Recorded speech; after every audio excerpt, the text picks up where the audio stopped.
Good morning, everybody. Welcome to a Thursday edition of the Social Housing Roundtable.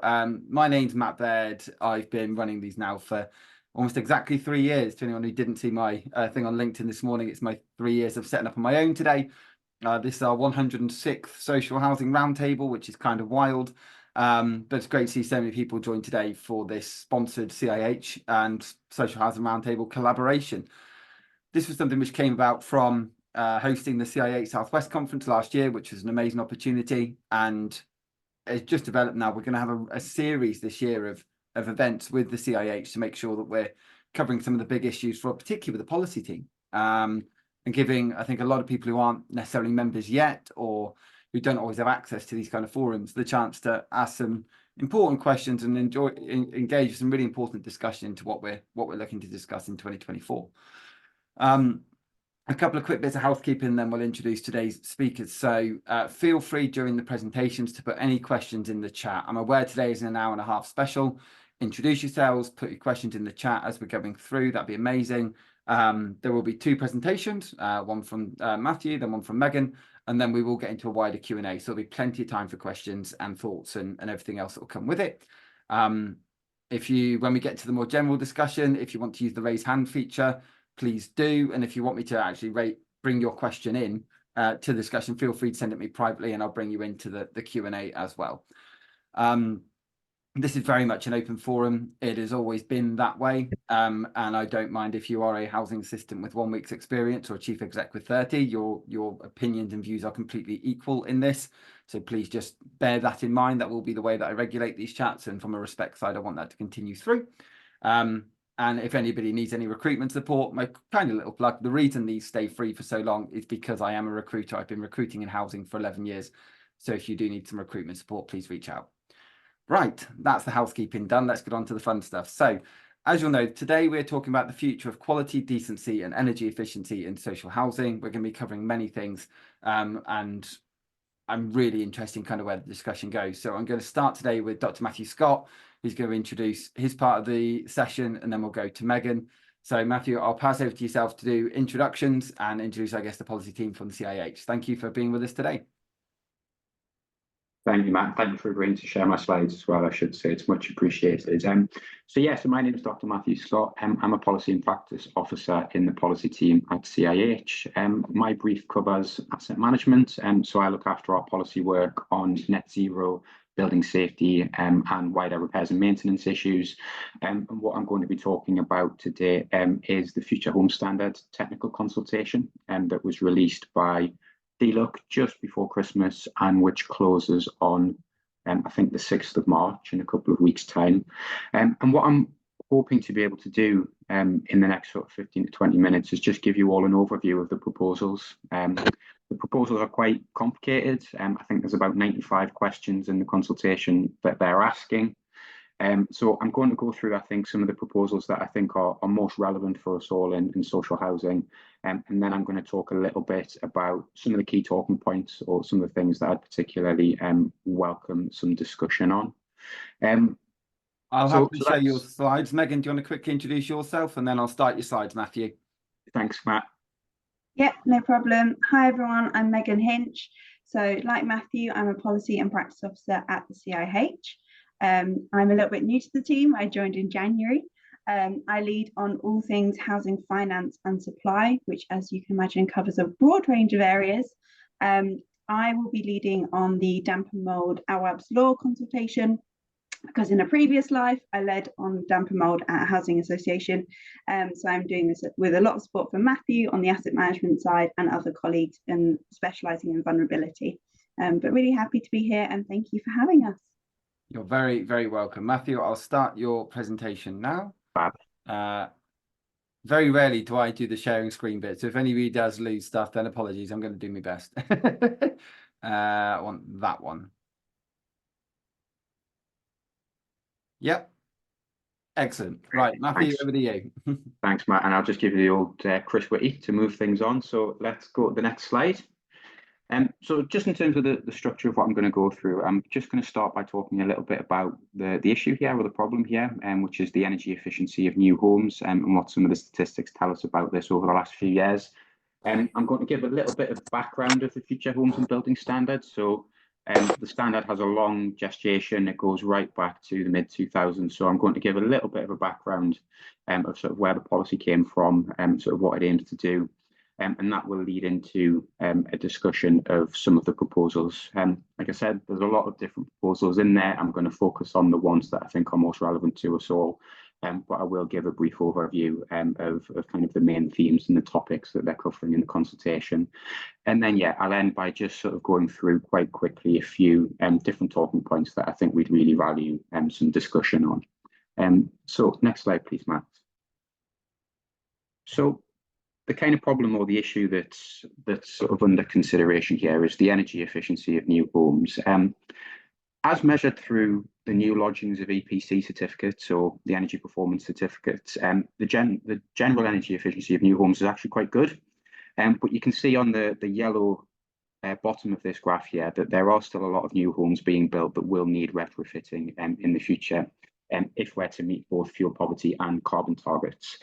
Some previous analysis that we've done at CIH has shown that in the last 10 years, there's been over 100,000 homes built that are EPC band D or below. And that will all require retrofitting under current EPC measurements. And EPCD band homes they're bad for everybody. They tend to have higher fuel bills for residents. They've got higher carbon emissions, which we need to eliminate in new homes. And they also lead to a range of other difficulties for social housing providers, not least the need to retrofit them at some point in the future. And the purpose of the Future Home Standards is essentially to try and ensure that no new homes are built in the future that will require retrofitting. The government anticipates that this will have a range of different core benefits. So it will lead to new homes with higher energy efficiency standards. That means lower fuel bills for residents, which will improve energy affordability. And there's also some parts of this proposals that relate to ventilation. So they're also interested in preventing the occurrence of damp, mold, and other hazards like excess heat and cold, and also improving air quality, all of which are really relevant to the work that we all do in this sector. Next slide, please, Matt.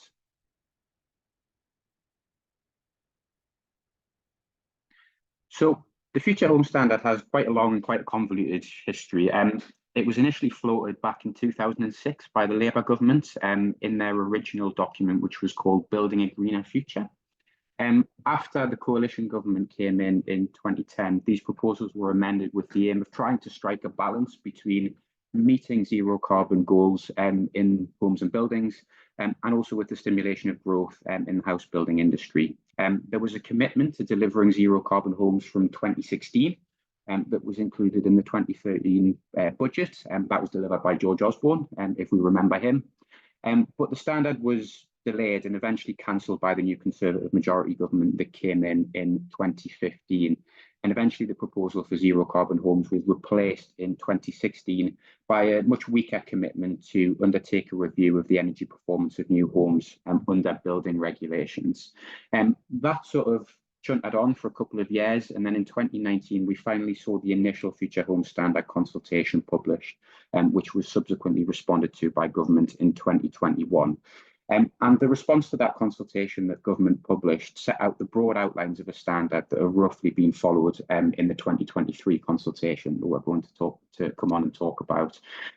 Some of the key headlines of it was no new fossil fuel heating in homes, and in the most recent consultation, it's been confirmed that this will also be extended to so-called hydrogen-ready boilers and hybrids as well. It confirmed that one of the overarching principles of the Future Home Standard would be that no further energy efficiency retrofit work would be needed to decarbonise these homes once the electricity grid had fully decarbonised at some point in the future.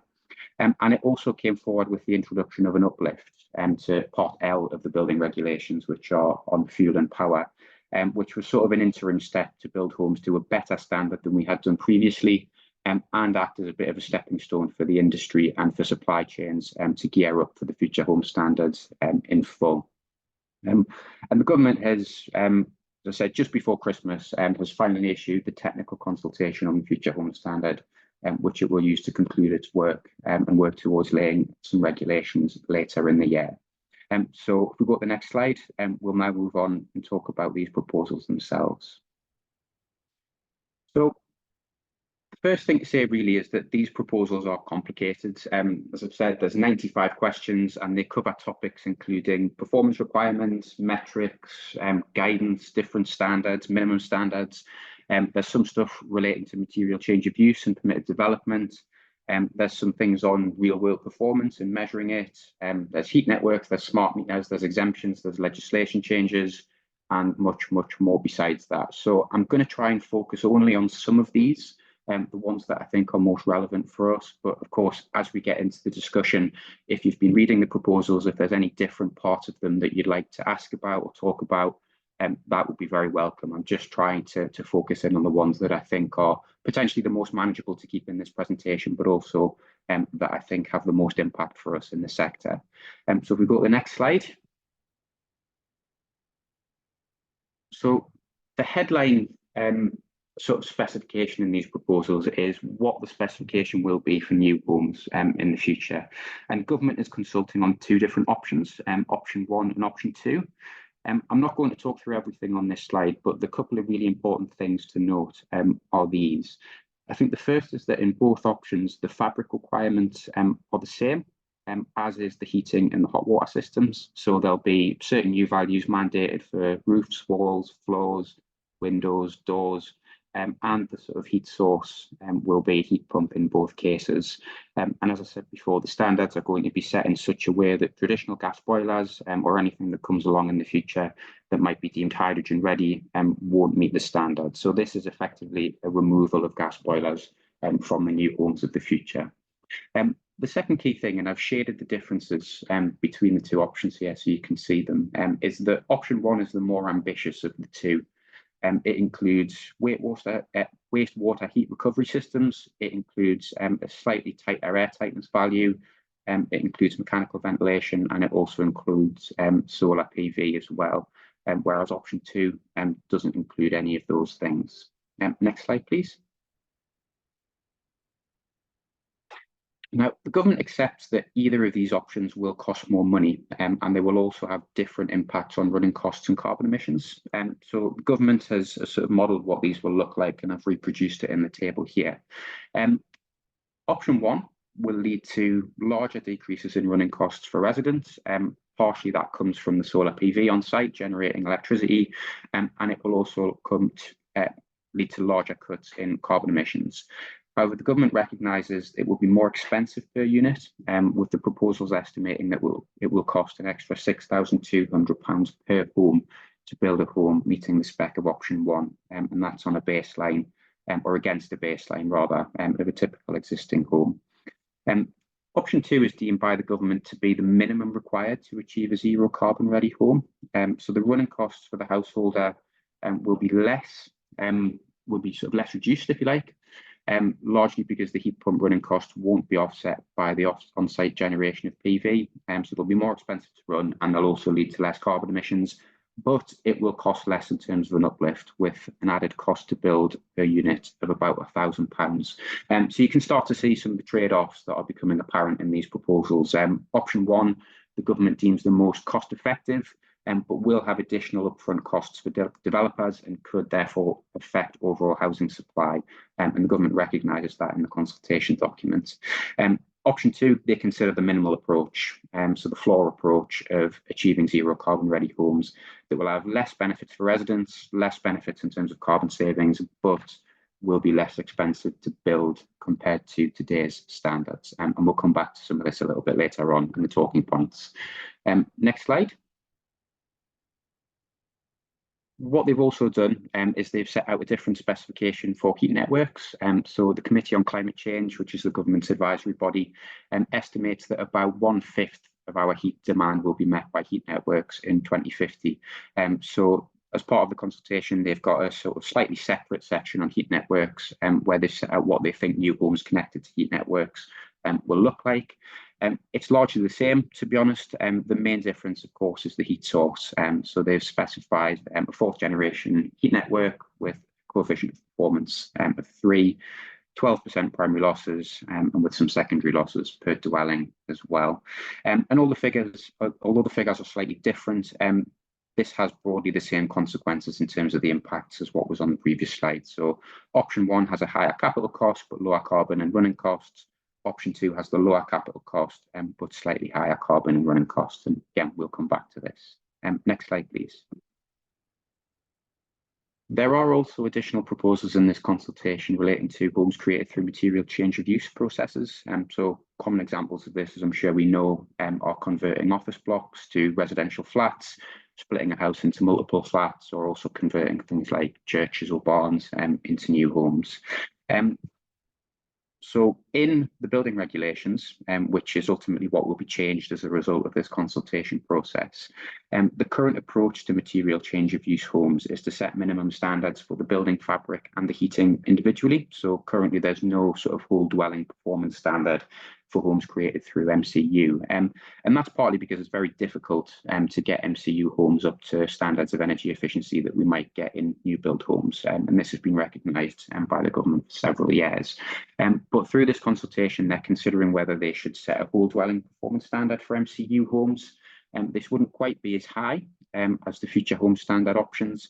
And it would also be split into 2 different cases of low-rise buildings, which would have a heat pump, and medium and high-rise buildings, which would have a combination of a communal heating system, or in some other cases, high retention storage heating, when a communal system is not possible. And this is a really important thing. I think, again, we'll come on and talk about this in a moment in the talking points, but we know that MCU homes can often be of very poor quality, and some of the energy efficiency challenges can be really marked with them as well. So I think this is a welcome thing to do, but as I say, we'll touch on some of the challenges of it a little bit later on. Next slide, please. There are also some proposals in this consultation on overheating. So Part O of the building regulations on overheating was introduced in December 2021. So it's been in operation now for a couple of years, and government has considered this consultation a good time to ask for evidence on how it is working. There are some specific questions in the consultation on this, including whether they should apply the overheating standards to material change of use homes for the first time. But it is largely a call for evidence. So they're interested in the experiences of developers, modelers, but also our sector on how this overheating part of building regulations has been implemented over the last 2 years. Next slide, please. And then finally, there are some parts of this consultation that relate to transitional arrangements and exceptions. So the government has set out and is consulting on 2 different options for transitional arrangements. One is a 6-month period between the laying of the regs and them coming into force, and the other is a 12-month period. And both options would be followed by an additional 12-month transitional period. So in other words, the sort of transitional period that we're looking at is either 18 months in option A or 2 years in option B. And the government is also looking for any examples of cases that might be exempt from the future home standards. So any particular cases where the standards might not be able to be met, but the homes could still go ahead. And they're seeking views in the consultation on the process for that. So applying to the relevant local authority for relaxation of the rules. Next slide, please. Then, to very, very quickly whiz through some of the other things that are in here. So there is some updated guidance on smart meters for facilitating their installation in new homes. There are some proposals on how this will all be measured, so on metrics and on how the real world performance of homes built under the future home standard will actually be demonstrated and will actually be shown to residents and to occupants. There's quite a lot of questions in the consultation that relate to updating bits of guidance and updating information, especially on heat pump controls and on providing advice and information to occupants of the house with how to use a heat pump properly. And there's also some parts about repealing some parts of the pre-existing building regulations, especially those related to different bits of legacy EU laws. So it's quite a leviathan, to be honest. There's a lot of different things in here, and I think the government has used this consultation as a bit of an opportunity to sort of stick different bits together. So to stick an overheating call for evidence onto a future home standard consultation, and the same in a couple of different areas. So it's a very interesting one, and I think there's a few different talking points that I think we might want to explore in a bit more detail. So we're going to go on and talk about those now. Next slide, please, Matt. So the first talking point here is about capital cost. So, as I've said, the government recognises that these proposals, in any sense, whichever option is picked, is going to increase the build cost of new homes, and they do acknowledge that this could affect housing supply.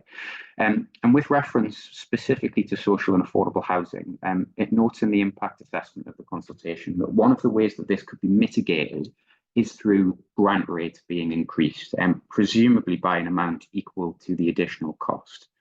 Now, of course, it's a bit more complex than this, but in really simple terms, this might mean that if we chose option one, and option one is the one that government pressed ahead with and implemented within the regulations, we might expect a grant uplift of £6,200 because that's what's stated in their modelling. So that's one talking point, but there's a potential challenge with this number. And the question that I'm kind of ticking over and I'd like to put out to you all is this uplift a reasonable estimate of the capital cost that might be required to meet the specification in option one?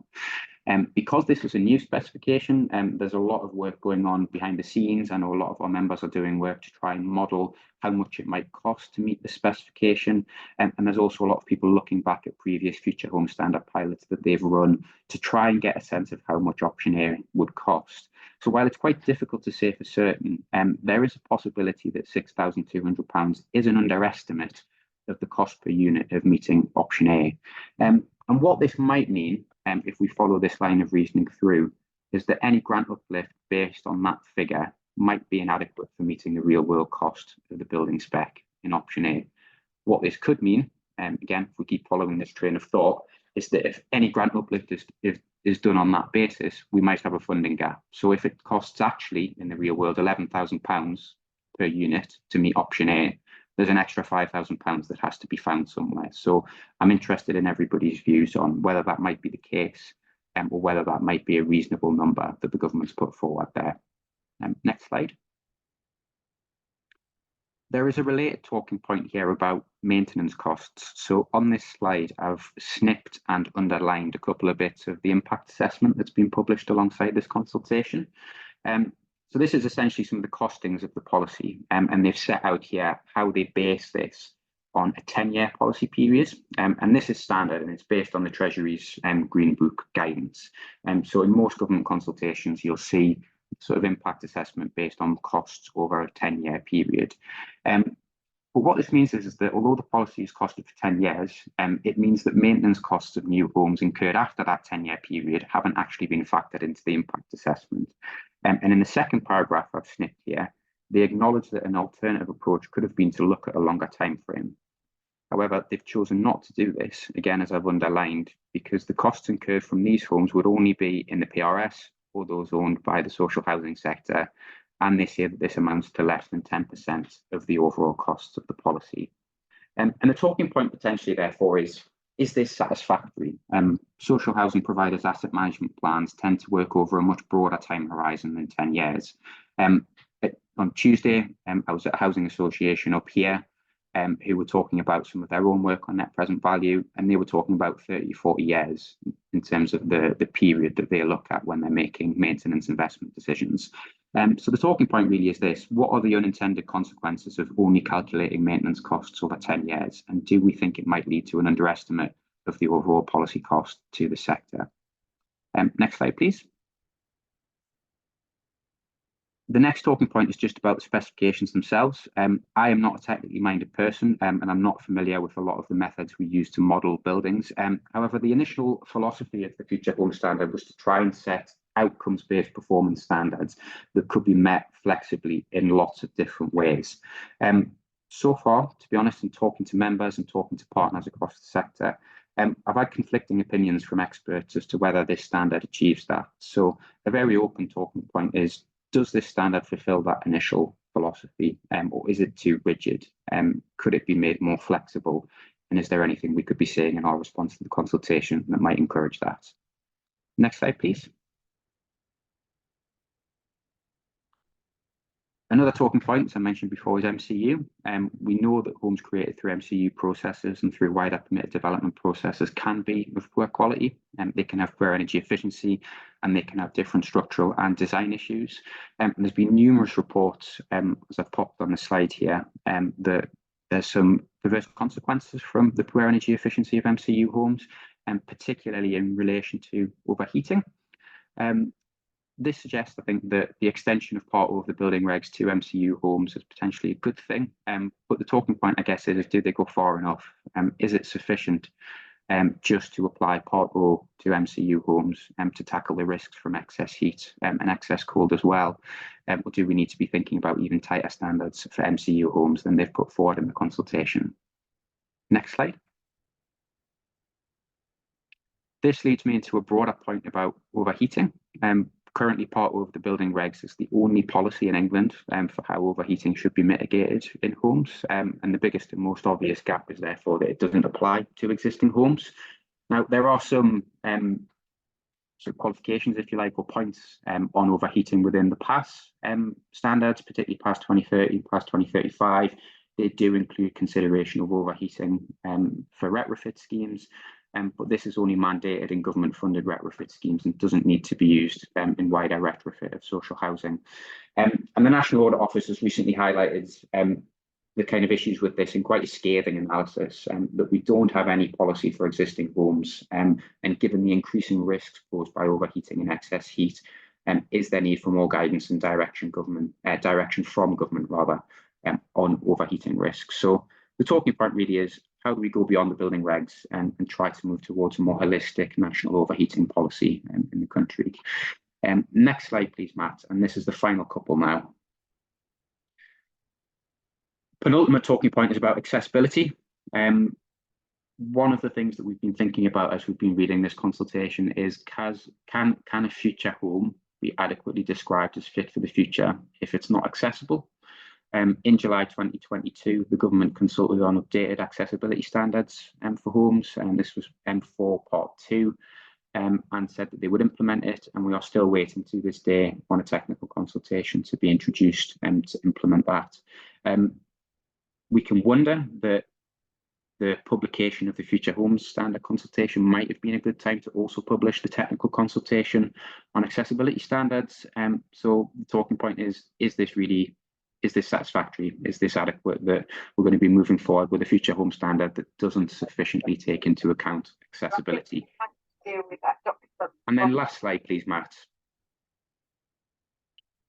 And I think just to end, it's worth pausing for a second and taking a bigger step back. So I've talked a lot in this presentation and some of these talking points about the costs and some of the broader financial pressures on the sector. But ultimately, this is about tackling fuel poverty. The energy price crisis of the last couple of years has seen a really large increase in the amount of people unable to afford their energy.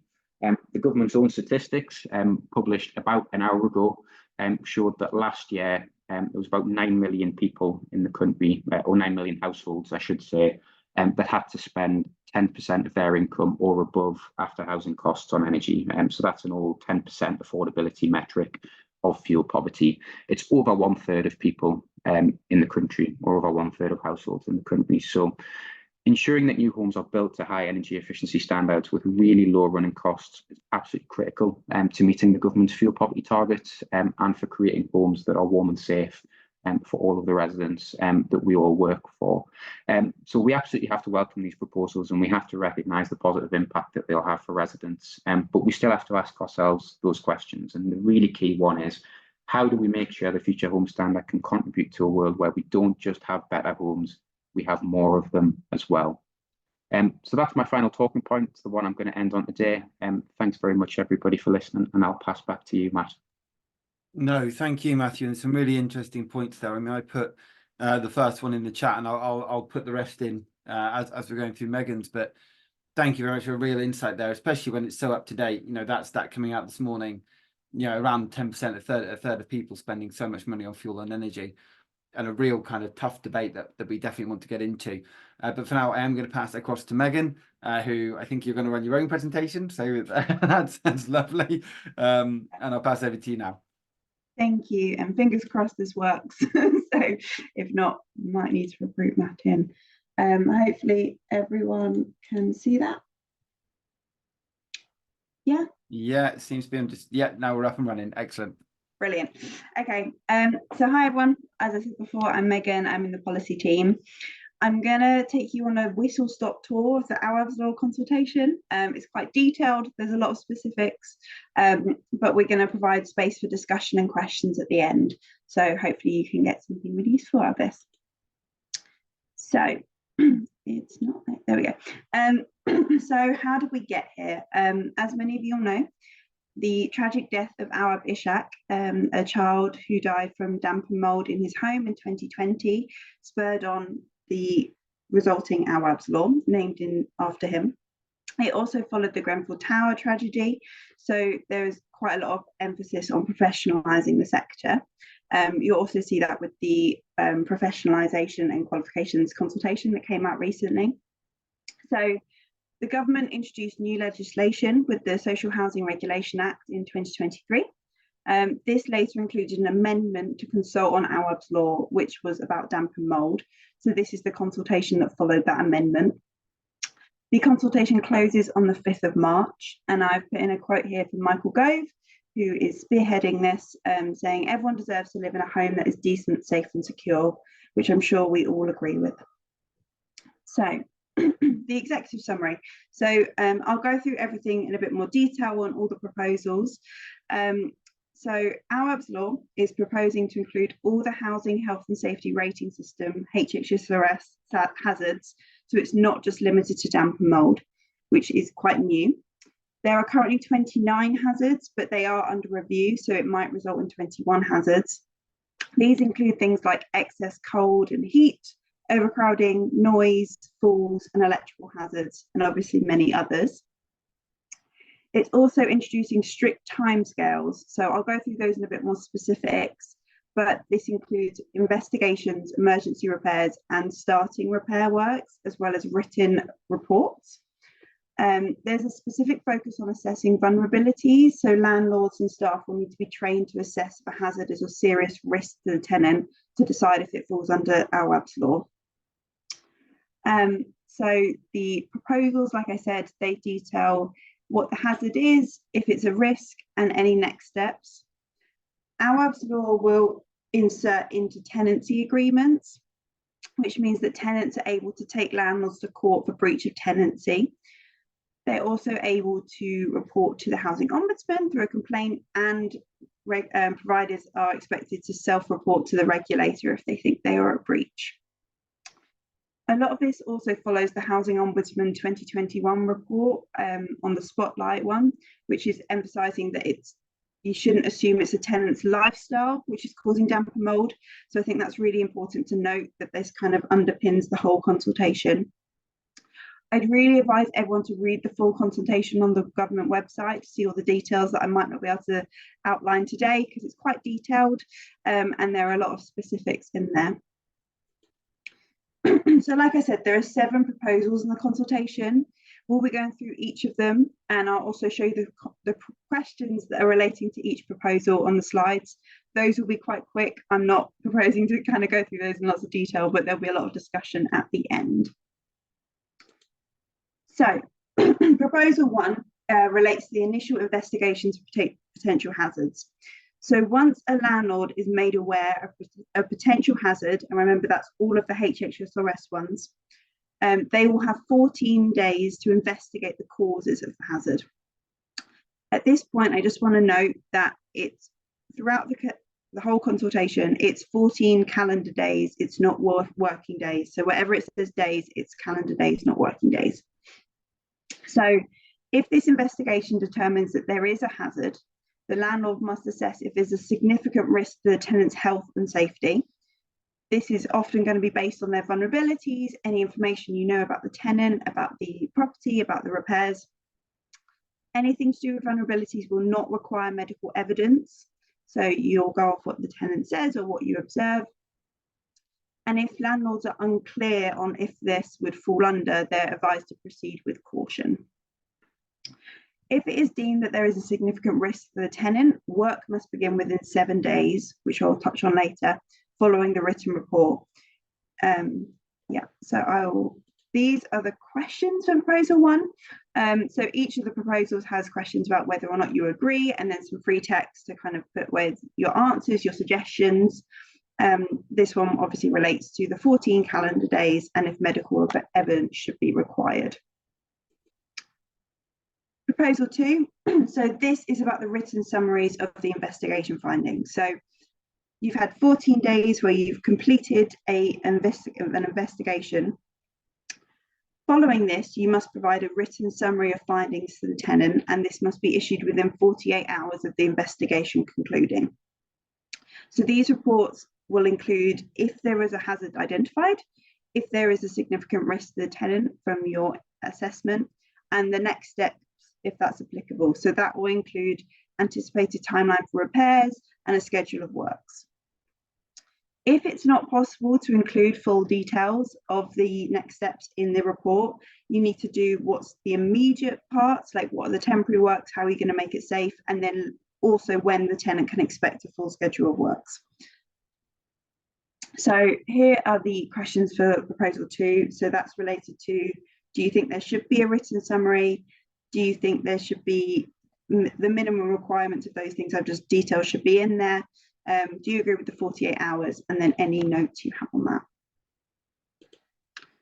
So proposal 3 outlines when to begin work. So as we've already outlined, if there's a significant risk to the tenant, you've had 14 days to assess, you've decided that, you've done the written report, you've decided there's a significant risk, you have 7 days of the report being issued to begin works. That level of risk assessment is on a case-by-case basis. They're not prescribing what significant risk of harm is. You can use the government website, which talks about the health impacts of damp and mould, and they have said they will issue new guidance, but we don't have any more details on that. Beginning works is outlined as someone is physically on site to start to rectify and repair the hazard. We've had indication that that might also include other elements, but they've not been clear in the consultation. But where obviously we know that some works are phased, they're bigger than like just cleaning the mould. So when works require a phased approach, you have to start within 7 days to make sure the property is safe, and then you have to outline the further reports and the full details in the written report. So here are the questions for proposal 3, relating to whether people should begin within 7 days, should providers act as soon as possible, and what is the interpretation of beginning works. So proposal 4, we're nearly halfway, I promise. There are no prescribed timeframes in the consultation for the completion of repair works. So instead they must be completed in a reasonable time period. I think we would say this is really positive because some hazards are going to be more complex to repair than others. So the proportionality is already outlined in section 11 of the Landlord and Tenant Act 1985. So you already know what you need to do to repair this. You've already told the tenant you should be doing it within a reasonable time period. You shouldn't have unnecessary delays, and you need to be able to evidence this, which we'll come into later. Crucially, planned works are not a substitute for addressing the hazards. So you can't just say, actually, we're going to replace that in 2 years' time, so it doesn't matter. It needs to be rectified as a hazard. So here are the questions on that. So again, it's just, do you agree that it should be done within a reasonable time period? But there are no subscribed time periods outlined. So proposal 5 outlines timescales for emergency repairs. So emergency repairs must be actioned within 24 hours, and these are hazards that are counted as having significant and imminent risk of harm. These generally outline with existing repairs policies, but this will be included in law now. So it's not just up to the organisation. This is now within law. You need to treat these between 24 hours if it is counted as a hazard under Awaab's law. And again, just the proposal questions. Do you agree that timescales should be set out in legislation, so it's not up to organisations? And do you agree with the 24 hours?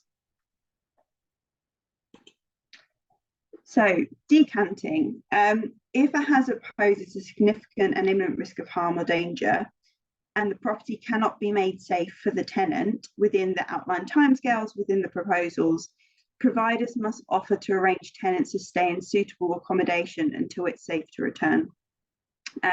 that's a policy a lot of organisations already have, but I think this will probably be a bit more expanded because it includes all the hazards. They have included some examples in the consultation, so such as severe electrical hazards, and if a broken window in colder months with no temporary insulation. Those are obviously just a couple of examples, but there will be quite a lot of cases that this could fall under. If a decant is refused, landlords must provide tenants with clear information to keep themselves safe from the hazard. They also need to note if it's not possible to do this, just so the tenant has all the information. And again, we'll touch on this later, but all these records must be kept in evidence to show that you've done this. So the questions are about staying in temporary accommodation. Again, these are all the landlord's expense. Tenants do not need to pay for this. And just your thoughts on that proposal.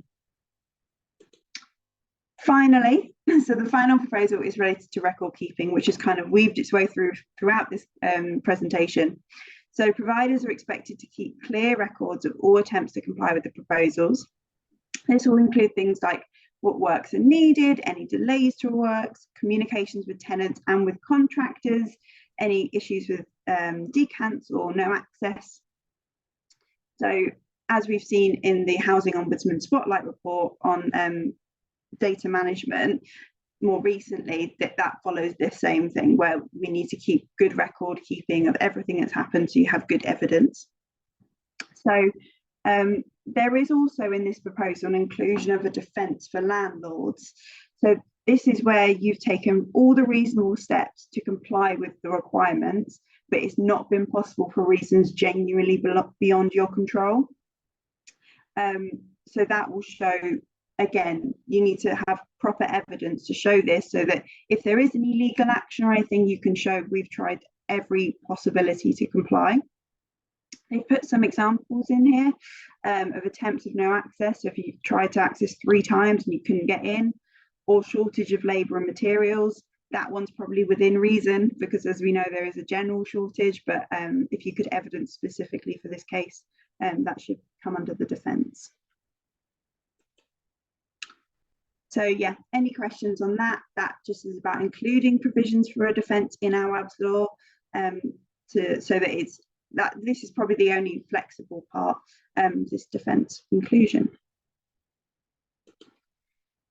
So following all the proposals, there is an impact assessment in Annex B. This outlines what's expected to be impacted if the proposals are fully put in full. So this states that social landlords already have a responsibility to maintain homes to a decent home standard and fit for human habitation in legislation. So the consultation states that this new duty of Awaab's law is not a new burden, and that costs are likely to be minimal. This is because the law only dictates the speed of repairs, whereas the repairs would have been completed anyway. So they've said that the cost will likely be minimal of Awaab's law. The one cost they have included is about proposal 2, which is about the written summaries and the administration and postage costs. You don't have to send them as letters, you can send them as emails, but they've done a wider administration cost for 156 million across the sector. They have noted in this that they had limited survey responses before the consultation about the costs, so they're seeking further views. So I would say that if you think this is not correct, that there is minimal costs, then we definitely would encourage you to put that in the consultation response, because they've said that they didn't have much information before going into this. And again, so there's some questions on the impact assessment. Like I said, you can put your further views on this. If you expect that there'll be a small cost, if you think it'll be larger, what your views are. So as you see, it's quite a big consultation, and I'm trying to kind of rush through it a little bit. But the general summary of the key points, I would say, there are going to be significant changes to the sector's approach to all HHSRS hazards. So because we thought this would probably only include damp and mould, but it's now all the hazards. That will involve a different approach to how you do repairs, how your call centre responds, how your surveyors are trained, lots of things like that. So yeah, I think that will fundamentally change how repairs are done. The strict timeframes, as you can probably are aware, that's quite different to some organisations, not to others, but some it is. So just to outline that again, once a landlord has been made aware of potential hazard, this triggers the timeframe. So 14 days, calendar days for an investigation. After this, there'll be 48 hours to provide a written report to the tenants. And then after that, you have 7 days to begin works. And that's if there's a significant risk. So significant risk means it comes under Awaab's law. Otherwise, it would probably follow your normal repairs policies, but this is specifically about the Awaab's law side. Within this, you're going to have to do vulnerability assessments. That's not a structured thing, but just kind of assessing, is there a risk to the tenant? Are they vulnerable? Again, there's no medical evidence needed for this, but that will be kind of a new set of skills that are needed for frontline staff and anyone else who's part of those processes. And then the written summary reports to tenants is new as well. So like I said, you have 48 hours to do that after the investigation, and you need to outline the hazard, next steps, significant risks, and a full schedule of works. So I'd say there are definitely benefits to the consultation. As we mentioned at the beginning, Awaab's law comes at a time when the sector has experienced big moments of tragedy, and it's important to prevent similar incidents happening again. Michael Gove says everyone has a right to live in a decent, safe and secure home. And I think everyone in the sector would agree with that. And finally, this is all part of a movement towards professionalisation within the sector, which we see is very positive. And we're really happy to support people who live and work in social housing with that. From our ongoing discussions, we've also understand that some organisations might identify challenges with the proposals. Again, we'd really welcome your feedback on that. In particular, we've noted that we need greater clarification on the cost impact. So there's only, again, one proposal has costings, everything else is decided to be minimal. Implementation timeframe. So unlike the Future Home Standard, as Matthew so greatly outlined earlier, they have 2 transitional periods that you can give feedback on.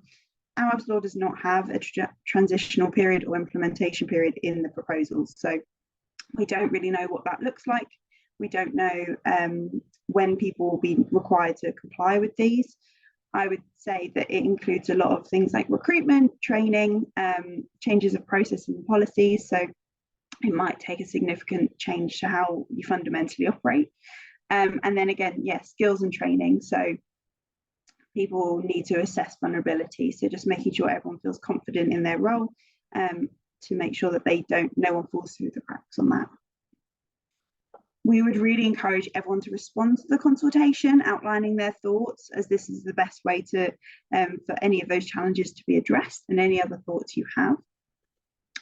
And on that, we would really welcome any feedback you have to inform our own response. You can do this by doing the survey link or also emailing our policy and practice email address on the slide. I'll pop the survey link in the chat after this as well. We also today, to coincide with the roundtable, we have a what you need to know guide coming out for all our members. So have a look out for that. That's largely similar to this presentation, but just kind of outlines what you really need to know about this consultation and what it will mean for the impact on the sector and you. And then we've got some discussion questions. So these are largely what are in the survey. And I've shown you all the proposals have their own questions. So we've kind of summarised that on the first one, like, what are your thoughts on the proposals? We also want to talk about the time frame. So do you think they're reasonable, practical for your organisation to comply with compared to what you currently have with your repairs policies? Do you feel that you'll be able to assess the risks of the hazards to tenants? Do you believe the data held by the sector, particularly on vulnerability, is at a level to do this adequately? Do you think there are any unintended consequences of the lack of differentiation between including all the hazards in the law? Is the characterization of the costs as likely to be small realistic? So especially any sort of data you've done on this or any gap analysis to show like what you'd need to do to reach the point of compliance. And overall, in what time frame do you think you'd be equipped to comply with the changes proposed? So, like we said, there's nothing in the consultation on it. It'd be really useful to get your thoughts on when you think you'd be able to comply with these. So that's kind of a quick whistle stop tour through the consultation. We'd really like to welcome any questions or discussion. I'll pass back to Matt. But yeah, thank you for having us today. You're very, very welcome, and thank you for that. Thank you to both Matthew and to Megan for today. I think everyone would agree, an awful lot of information there that we can kind of disseminate, go over, think about, and everything else. Now, I'm just going to stop the chat so I can see everybody's faces when they come through. Not the chat, the sharing. A lot of points coming up in the chat there, which I'm sure you've probably had a bit of a chance to look over. So, Steve McKenzie said it's okay to give estimates of cost increases to build homes to a high standard, but my concern is where the extra money will come from. I think that's a big concern in a lot of this that's happening. No grant will ever cover these costs, and I think that a lot of that kind of ties in with the second part as well, with the Awaab's law work. How is it actually going to get funded for us to implement a lot of these cases and everything else? If anybody who's put something in the chat or would like to, by the way, please do use the raise hand function. It's just next to reactions on the bottom of your screen. I'd love to bring you in and hear from you and really get the conversation flowing. One thing that did come up, and it was interesting, someone said repairs to start in 7 days could possibly be a struggle, but Megan, if I'm right, it says, doesn't it, that zone, you can use that as a we've tried and can't. If you can showcase you've been trying to get it done but can't do it in 7 days, then there will be some leniency there. Yeah, so there'll be some leniency in the defence. They do include shortage of labour or materials as an example. I would say that probably isn't going to be allowed on every sort of case, because there is a general lack and shortage. But if you have the evidence to show that you've really tried to meet that and you've communicated with the tenant when you expect this to happen, I would say that's probably, falls under that. One of the other parts that came up heavily is about timescales. So again, there was Jan and Rachel and Judith and others kind of talking in the chat there regarding 14 days and what that's going to look like over times like Easter or Christmas and New Year, when those timeframes come through. What seems to have been the consultation, when those conversations have been going on, obviously they're saying 14 days is, that Rachel's mentioned we already have a 4-hour window for emergency works. Jan's point, there's no point having a timescale that can't be met. Judith, and Jan's pointed out poor living conditions don't suddenly happen. And Judith, is it possible to give a few concrete examples of significant harm? So these grey areas where is it 7 days? Is it 14 days? What's it in? What seems to be the conversation point from the CIH there when you've been talking to DLUC or anyone else around these points? What seems to be the thinking at the minute?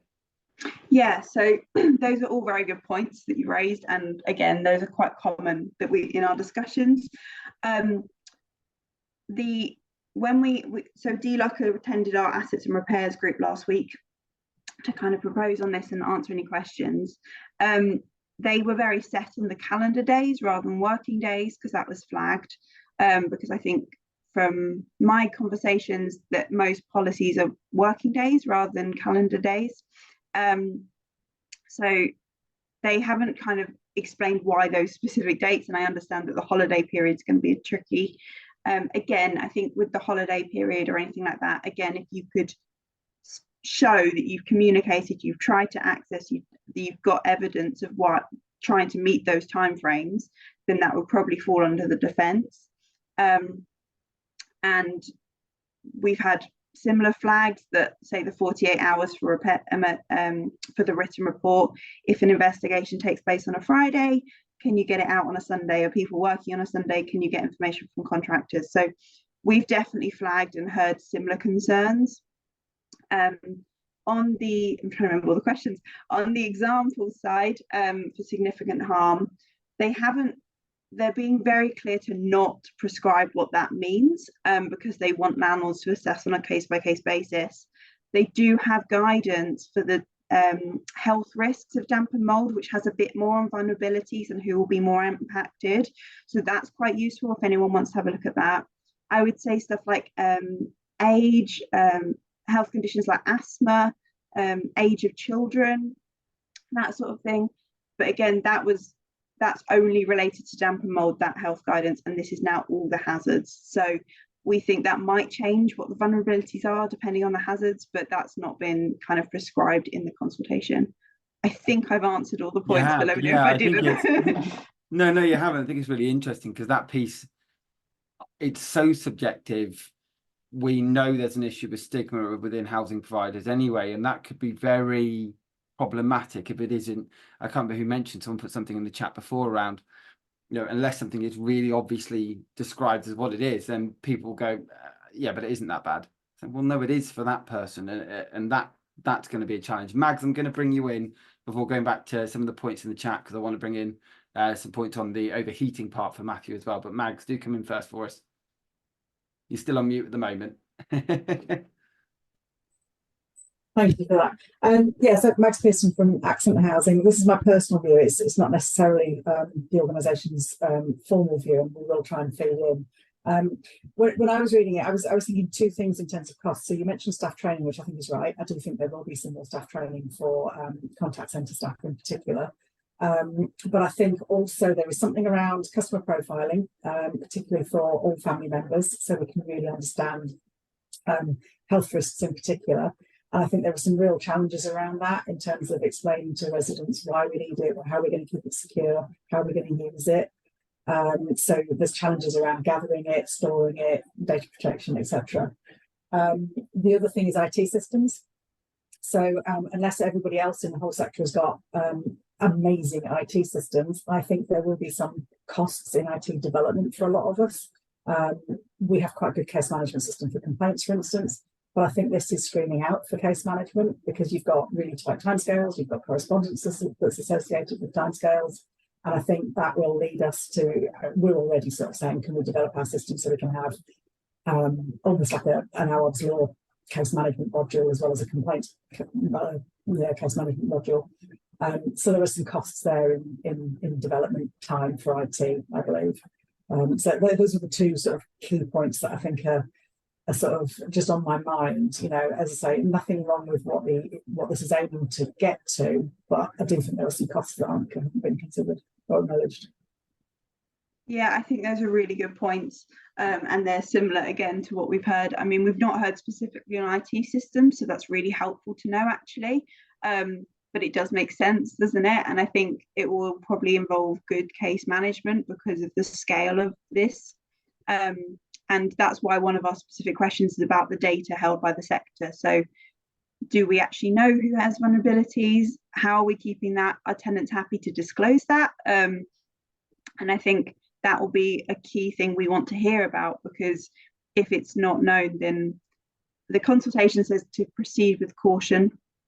So as like Matt was saying before about stigma and things like that, so the point is you have to proceed with caution. So if you don't know about the vulnerability, you might need to kind of work on the assumptions and things like that, which we know could kind of get a little bit iffy of everything becoming a priority potentially. But that's a really good point, Mags, and thank you for raising them. It's things like this I think we need to make sure get into the consultation, and exactly why we put on today's session. So thank you. I know there's a few points coming on in the chat at the moment regarding GDPR, storage of data, that kind of stuff, which I'm going to come back to shortly. Jan's just dropped a message saying couldn't find the hand, so I'm going to bring him in now. But I could see that one of the points Jan was raising earlier was around A, timescales, but B, we also had a chat there regarding overheating and everything else. So Jan, which point were you diving in on? Because I'd love to bring you in. Thanks. The housing health and rating system, I think, is the elephant in the room, quite frankly, because historically that element of housing has tended to be the domain of environmental health officers, because it generally didn't come into our life in social housing. But quite clearly there will have to be a guarantee, not a guarantee, but a change in which surveyors look at a property now in order to sign off that there are no category 1 or category 2 hazards within the property at whatever time they go in. And that, I suspect, may require some extra training, because quite often surveyors need training about housing, never mind all the other bits and pieces. So I think that's going to be an issue. And I come back to the timescale stuff. People suddenly don't have, unless it's generally people don't suddenly have an issue within their home unless it's an emergency. If it's an emergency, then social landlords have a process in which to respond to emergency. The other stuff, however, needs some careful thought around what the cause is and how that can be properly investigated. And to suddenly say you've got to do it within that very bureaucratically within that very short space of time is setting us all up to fail, I would suggest. Megan, Matthew, thoughts on Yeah. that? Because I'd love to hear from you. Yeah, those are, again, good points. So I'll kind of separate them out and remind me, Matt, if I miss anything. So the housing health and safety rating system hazards, like I agree with you, that's often been a whole other separate thing where people have to be trained to specifically identify them. That's not really what they're trying to differentiate those things. So it doesn't need to be a category 1 to fall under Awaab's law. So it's more that it's all the kind of elements of it that it includes, like all the hazards, but it would probably have more training. It's just more that it's not like, oh, that's definitely a category 1, that's a category 2. They're separate, but the assessing is the vulnerabilities. And because my understanding from consultations way of putting it is that category 1 doesn't take into account the vulnerabilities of the tenant. So Awaab's law is saying it might be a category 2, but the tenant's vulnerable, so it's a significant risk. So that's kind of how those two things are meant to link together. And like I said, it's actually under review, the HHSRS standards. So it might change those, which I can see in the chat that Rebecca Beeling's backed you up by saying it reference only identifies risk groups based on age and doesn't line. So the guidance, a bit like what Jan said, the guidance isn't fit for purpose, but there are ones like the damp and mold or NHS guidance that maybe we need to bring into that. It's great to hear that's being reviewed because it's going to have to be for this policy to work. Yeah, I think that's one thing we've identified as well, is that there'll need to be really clear guidance on all of the hazards, not just damp and mold, because of the things like the vulnerabilities and what that means and the impact. So yeah, and thank you, Rebecca, for putting that in better words than I could. The timescales. Yeah, so the timescale side, the emergencies, like you said, is probably separate. That follows a lot of what similar policies are at the moment.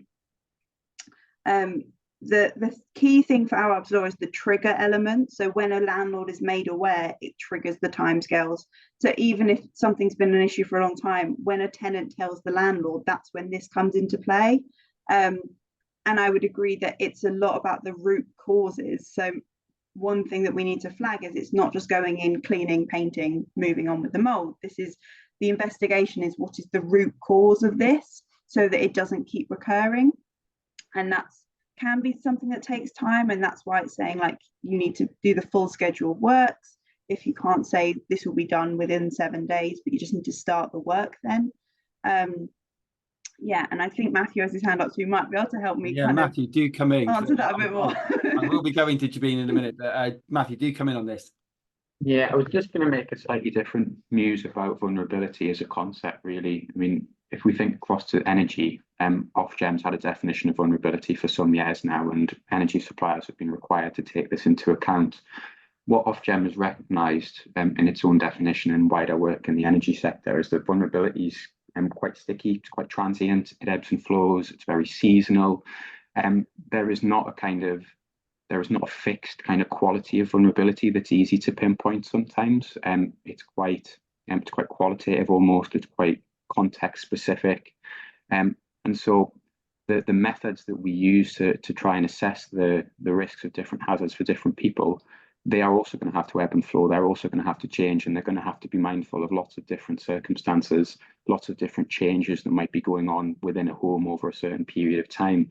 So that the only thing I wanted to add is that this is far from straightforward, and it's going to require some really careful thought, I think, both in the consultation response by the government as to how they address some of these points, but also by us all as we think about how we implement some of our processes to respond to this law. I couldn't agree more, and it is maybe why they haven't put a timescale on it, because they can sense the complications in terms of, shaping this is going to be really difficult. Jabeen, I'm going to bring you in. Thank you. Yeah, I just wanted to kind of re-emphasize points that have already been made. by removing the requirement for residents to have to provide medical evidence, that then opens up a whole lot of kind of ambiguity potentially. By also having all of the 29 or 21 hazards, that's more triaging that people are going to have to do at point of when they're made aware, when residents are reporting the repairs. There is going to need to be quite a lot of training, and so I think that the proposals that are in Awaab's law are good.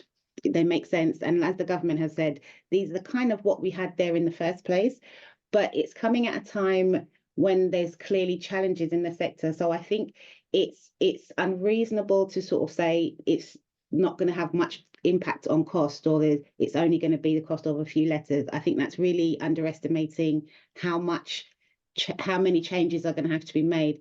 And I think back to Mag's point earlier, it's all about data and systems, and thinking about data. We are going to have to look at the composition of the household. So somebody put something in there, why do we need to know who's in the house?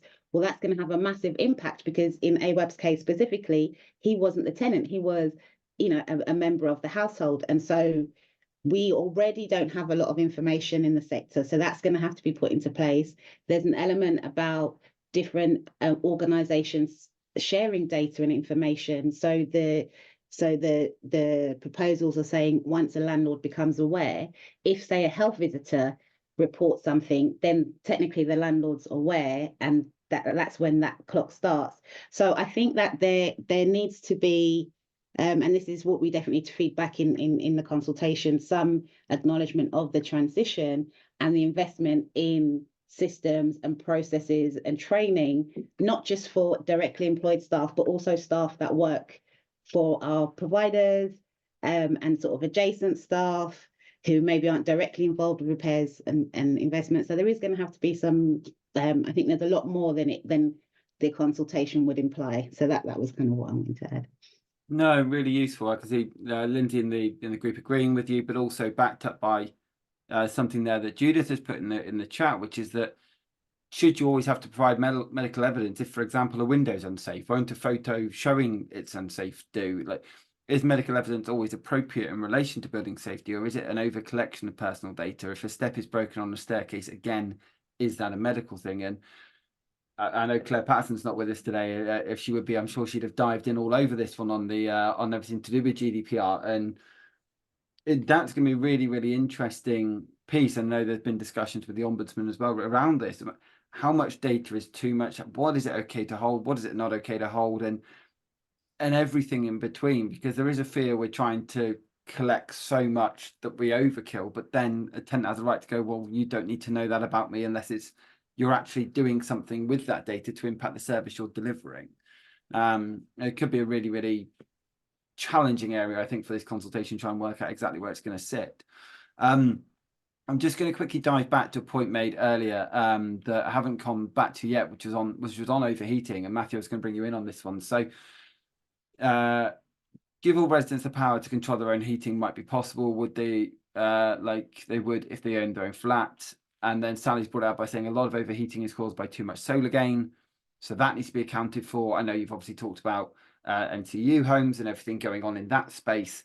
Judith saying I was thinking less about windows, but like not having heating systems in place that are functional.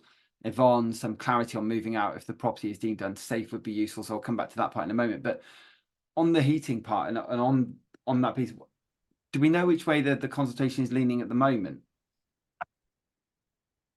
I think the consultation is, there are some specific proposals relating to how they would like to change Part O, which is the approved document for new build, but it is more of a call for evidence, and that they introduced it in late 2021, so it's now had a couple of years for use, so developers will have been using it, modelers will have been using it, so it is a kind of open call to the sector to say, how is this working? I think both points are really valid. I think it's absolutely about some of the design characteristics, some of the stuff about solar gain, but there are some things I think that could be changed. I think we know, for example, that in London, which is particularly susceptible to overheating, I think 1 in 10 homes don't have a TRV, thermostatic radiator valve, which can help with some of this and can help to adjust the temperature. I think that's been shown in previous research. So I think there are different considerations regarding the design of the home itself, and also some of the ways that that home can be optimized to make it easier for the resident to control the thermal comfort, to keep the temperature within a comfortable range, and that's both overheating and excess cold. I think the other thing I'd point out is that I think Part O is generally okay in my view. I'm not a modeler, so I've never used it, but it's sensible. The biggest issue for me is that it doesn't cover existing homes. There's no kind of policy that we can see, no sort of strategic direction on how we mitigate overheating in existing homes and beyond what's in the PAS 2030 and PAS 2035 sort of retrofit guidance. So for me, I think the consultation is one thing, but this is also a broader conversation about, as temperatures continue to rise, as kind of the unusually hot summers become more regular than every other year, do we need to be thinking more long term about what we do to mitigate overheating, particularly but not exclusively in urban areas? Couldn't agree more. Sally, I'm going to bring you in before I go to some of the other points that are coming in the chat. Lovely to have you with us today. Thanks. I'm so glad I could join at last. It was just really to say the Part O consultation, I think, is a bit premature because with Part O only having come in 2021, not a lot of buildings will have completed and have had residents in for long enough to be able to respond on that. The projects I'm building, we're still coming out the ground with Part O. We haven't got anything complete with which has had Part O apply to it, and we've got 1,000 on site at the moment. So that, I think it's a bit premature, and I think that's probably worth reporting back to DLUC on that. And with regard to Part O, when we are having to put in mechanical ventilation and heat recovery units, it's adding about £2,000 a home. So there's a cost element in there that hasn't been taken into account in terms of social housing grant. It will be for the new funding regime, because the grant is based on actual costs, but the previous one that has just finished and that got extended after COVID, yeah, we've had to suck it up, basically. So that might also be worth reporting back. It's really interesting, Sally. Thank you. And I think it's indicative that when we first looked at this consultation, it's a consultation about the future home standard with bits stuck on that I think DLUC were interested in getting feedback on. So they've potentially saw this as an opportunity to, we can add that in, and we can ask about overheating in there as well. Potentially, as you've said, in a way that's maybe a bit too soon for yourselves and others to have sort of genuine, sort of meaningful feedback to give them. So that's really interesting. We'll feed that back. And if we could have a separate conversation as well, I'd be very keen to pick your brains if you've got time. So thank you. Yeah, more than welcome. Fantastic. A point's come up before I jump to the more recent points in the chat was around the idea of moving out, finding temporary accommodation. I mean, I myself put in the chat, do we think we have enough temporary accommodation for this piece of policy to even be viable? Temporary accommodation to come up on the roundtable before. We've got a roundtable with CIH next month, month after, on temporary accommodation. And yet I think it's very easy from a government perspective to go, right, well, if you haven't got a home, you've got to home people somewhere else. It's very, very easy to say that, but the quality of most temporary accommodation in the country isn't where it needs to be. Rachel Dodd's put in the chat there, say I would offer a decant if the property is not safe. However, I think that tenants declining to move to other properties we have and hotels. So they're asking for 5-star hotels, they're asking for, really high-end accommodation that isn't affordable. Yvonne, some clarity on moving out if the property is deemed unsafe would be helpful. What is the definition of unsafe? Sometimes the tenant feels unsafe, but the landlord has no evidence of their medical needs. So what wisdom do we have on this? I mean, and then Rebecca's mentioned the requirements of our residents are often complex. So small search areas due to proximity to school, pets, rehomes, etc. Decanting them is often very stressful. It's very easy to just say, let's move, but we need to think more broadly about the problem and consider alternatives such as where's appropriate, what's possible. can we seal off effective areas and make quick fixes? And Megan, I imagine this is something it's not the first time you'd have heard about this area of the consultation, but it doesn't have an easy answer to it. No, it definitely doesn't. They're all very good points raised, and it's something, I mean, temporary accommodation is a massive topic we're talking a lot about. You know, my colleague Hannah, who leads on homelessness, is doing a lot on this space. Yeah, I think there's 2 points. I don't think we have enough temporary accommodation, and I think there are concerns that, like you said, the quality of it might not be even better than where they are. So or that might have dumping mold, for example, or that might have a hazard, and it could kind of end up being a bit of a domino effect. I don't think there's an easy answer that I can give you here. I think some points that Rebecca put in about being creative with it, about sealing off areas, I think it's good to have creative solutions. I don't know how much that will comply with consultation, because obviously that's not raised at all. But I think it will mean being creative and communicating with tenants a lot, because like you said, some are refused for lots of different reasons, but communicating like this is the option, this is what we've got, this is why you can't stay in your home, because it's not decants for all things, is it? It's decants for imminent risk or danger. So hopefully that wouldn't be everyone, but there are concerns about the lack of temporary accommodation. Yeah, I think there's going to be again, I mean, and this is something we've noticed. I know when I was at the CIH conference last year, the ombudsman was saying their dispute resolution team grew from 20 to over 200 in 12 months because the tenant voice is getting so much louder. A lot of people joining that team are ex-housing who were maybe frustrated with the way the sector wasn't listening, which was their view. And we were getting to a stage of people going, right, well, I want to actually be able to implement change. The tenant voice is going to get stronger and stronger this year. The TSMs are definitely going to influence that as well. I'm wary that very much what you said there. Cool, I'm a tenant. My accommodation is not fit to live in. There's an emergency going on. They've moved me to a temporary accommodation, which is even worse. They've moved me. There's another place which is even worse. The answer is always, we were able to do it during COVID. We could put people in hotels. Why can't we do it now? And then that cycle continues, and then the media get hold of it, and it grows and grows. And so much of it, unfortunately, still comes back to that point, which goes right back to what Matthew's original presentation around the future home standard was, which is the accommodation we've got isn't fit for purpose. And there isn't a quick fix for this. And it's all well and good for the government to come in and put something like this in place, which was obviously needed. But that bit of the consultation, I feel, needed to work, because otherwise you're a bit like going to Jan's point earlier. There's no point putting something in if you're just setting people up to fail. Yeah, and I think the links between future home standard and damp and mold and Awaab's law are really clear as well, because including energy efficiency, improving fuel poverty is going to help with damp and mold. So there's really good links with them. But like you said, if it's not practical to implement, then there's no point.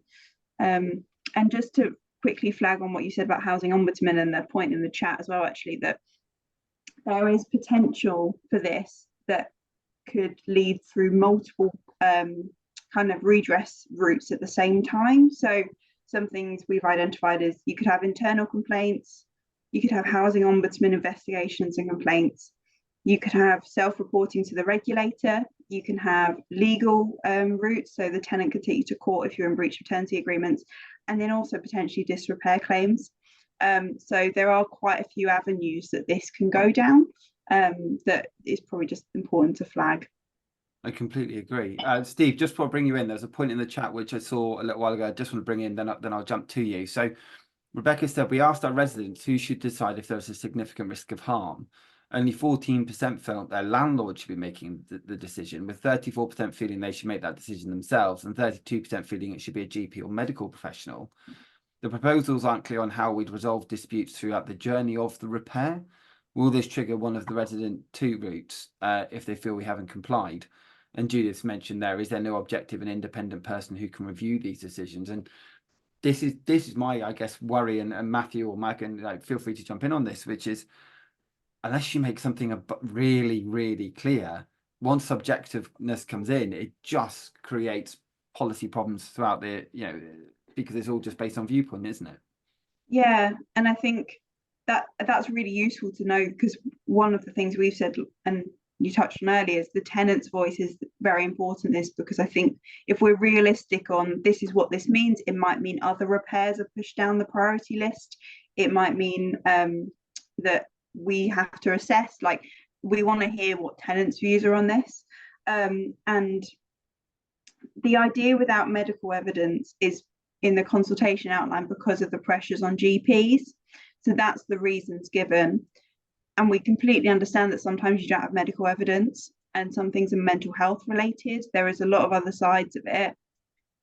And there'll be a lot of training needed to reach that point. But we've heard time and time again, we're not clinicians. So there's worry about that. And it's interesting to hear that tenants might not be comfortable with us doing that. I don't know if you have more to add, Matthew, on any of that.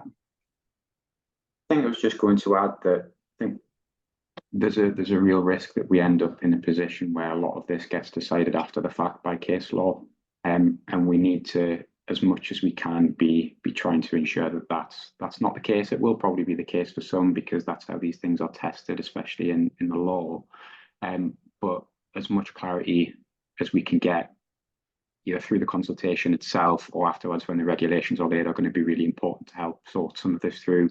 Because if we don't get it, the deluge of case law that may come up, and some of the things that might change again, could be really quite considerable. And we've had experiences in the sector before through disrepair claims and through other processes where we know that can be quite challenging. So I think it really emphasises for me just the importance of trying to get this as right as we can as a sector and collectively, and be able to articulate that view back to DLUC, and to work with them to try and tighten it up as much as we can ahead of implementation of it. Completely agree. And I'd also urge that anyone on this chat today, or who's listening back to whoever you might be who's listened to this or who's seen the consultation, thought someone else has my view, I'll let them do it. Please don't, because then no one makes that comment and we keep getting stuck in this situation. Steve, thank you for being so patient. Do please come in. Thanks. Thanks for having me on this webinar today. It relates to the point I put in the chat earlier. What worries me as a resident is who's going to pay for all this? The landlords are in a perfect storm at the moment. They've got to improve their homes up to EPCC. They've got to retrofit homes. They've got to... Going by what was said today, we're talking about temporary accommodation. Where's that going to come from? Who's going to pay for that? We've got Awaab's law, which I completely agree with, about damp and mould. That's additional cost. All this has got to come from somewhere. All this money's got to come from somewhere. The government are cutting back on grants. Gove sent 1.9 billion back last year from the energy fund. Now, where's that money gone? Why isn't that being used to help landlords? We've got Labour who are now reneging on their promises of 28 billion going into the energy efficiency. Landlords have got to spend extra money on new builds to make sure they're energy efficient. All this money's got to come from somewhere, and they've got limited income. Are they going to start cutting services? Are repairs going to be affected? Customer service is going to be affected. Regular maintenance going to be affected. Things like that. Are they going to start cutting jobs to pay for all this additional? They're in a perfect storm. Where's this temporary accommodation coming from? We've got record homelessness in this country. So all this has got to be put into the pot. Can't we all agree that there has got to be a baseline to start from somewhere? Start building more homes for the homelessness. Start building, I don't know, temporary blocks for temporary accommodation. Local landlords and authorities and other organisations collaborate together. Maybe build a separate block of, I don't know, let's say 20 properties for use as temporary accommodation for these repairs that need doing now. But then if you do that, you're going to get the element coming in saying, look, what about the homelessness? You're building 20 homes for temporary accommodation for your residents, but we've still got all these homeless people. So it's all a mishmash, and it's a perfect storm for the landlords. And I can see quite a few of them. Well, I think quite a few of them are going to be in financial difficulties over the next few years. Steve, I completely agree. I mean, there's, really, really articulately put, and thank you very much for doing it. It's no surprise that businesses like Places for People, you've seen them acquire 2 new companies over the last week because of exactly stuff like this. Unfortunately, we are, a decade plus now of massive underinvestment in new homes coming through. Matthew, I can see you got your hand up. Please do dive in on this, because I'd love to hear the view from the more central CIH, or indeed just your own. Yeah, it was just to completely agree, Steve. I think it's very easy when we look at consultations individually to not zoom out to the broader picture sometimes, and some of the things we haven't mentioned at all on this call today, things like building safety remediation, some of the just costs of complying with the new regulator regime, so the consumer standards and other bits and pieces that are coming in, retrofit. There are all kinds of financial pressures on the sector at the moment, and we don't currently have a sufficient plan or system for how those costs are going to be met. I think September last year, CIH published what we called our housing strategy for the next 5 years, which was making some of these points and sort of trying to encourage all of the political parties to embed a long-term plan for housing within their manifestos to try and address some of these things. So that covered increasing supply of new homes, but also improving the quality of existing homes and things like energy efficiency, building safety, and so forth. But you're absolutely right. I think the money is a huge issue. It has to come from somewhere, and increasingly it is coming from very stretched wallets and purses of landlords, instead of coming from where it arguably should be coming, which is central and devolved government. So it is a perfect storm, and there's no easy answers to it. I think that the thing that we can do as a sector is just to continue making the case that this is unsustainable, that temporary accommodation numbers are growing and unsustainable. The impact of energy inefficient homes and building safety issues require remediation, and the sector requires support to do it. And we'll keep making that case. We're not sure we'll get anywhere with it, but it's the right thing to do. I'm as a tenant, I'm just concerned that there could be a sudden massive hike in rents to cover these additional costs. Whether that's that will come from the land. Well, it can't come from the landlords because it's regulated rents, but I can see the government, Authorising it, turning around and hiking the rents.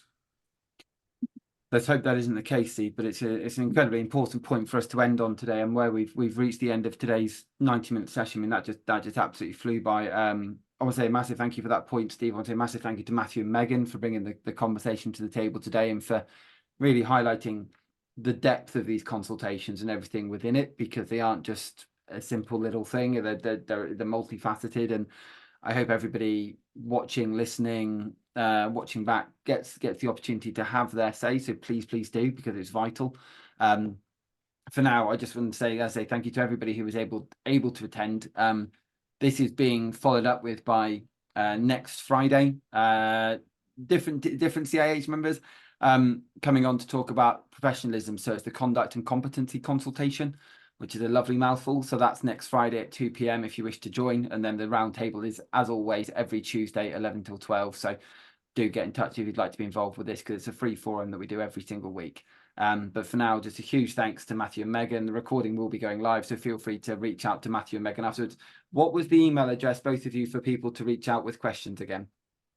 I'll pop it in the chat, but it's our policy and practice email address. I've also I'll put it again, our survey response, but we're also welcome if anyone wants to contact us. We're happy to have conversations one-to-one. Wonderful. And it was policy at? It's policy and practice at cih.org. I'll just pop that in now. Policy and practice at cih.org. Thank you very, very much to the pair of you. Thank you to everyone for joining us today, and I look forward to catching up with you all in the near future. Do let me know if you have any queries or anything like that. Cheers. Thank you, Matt. Thanks, everyone. Thanks, everyone.